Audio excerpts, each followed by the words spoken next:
မျိုးတို့ရေမင်္ဂလာပါရှင်ဒီနေ့ဘုန်းကြီးကျောင်း၃ကျောင်းဆွမ်းလောင်းဖို့ရောအိမ်စားဖို့ရောအတွက်ရောပြီးတော့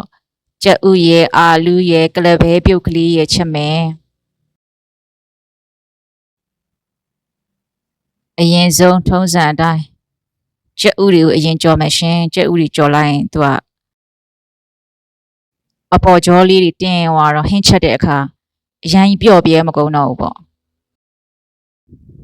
ပြီးရင်ကြက်တော်နီလေးနဲ့ပြင်းတော်သိန်းလေးနဲ့မှုရေးဝအောင်စီတက်လိုက်မယ်ရှင်ပြီးရင်တော့ကလဘဲပြုတ်ထားတာလေးကိုထည့်မယ်ဒါအိုးကတ်သွားမှဆိုလို့ကလဘဲပြုတ်ရည်လေးနည်းနည်းထည့်လိုက်တယ်ရှင်ပြီးရင်တော့အစင်အသင်းပြုတ်ပြီးတော့အငံနည်းနည်းကြိုနေထားတဲ့အာလူးပြုတ်တွေထည့်မယ်ကြက်ဥပေါ်ကြောတင်းအောင်လို့ကြော်ထားတဲ့ကြက်ဥတွေကိုထည့်မယ်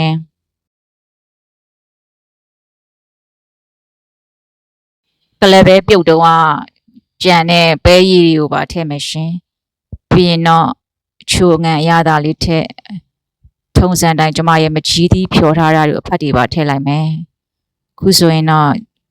ကြက်ဥအာလူးကလဘဲလေးကမြင်ရတဲ့အတိုင်းအယောင်ထွက်လာပါပြီပြီးရင်တော့မဆလာလေးတွေဖြူလိုက်မယ်ရှင်မဆလာနဲ့ပြင်းတော်သိန်းနဲ့မွေးမွေးလေးနဲ့ဟင်းတစ်ခွက်အဆင်သင့်ဖြစ်ပါပြီ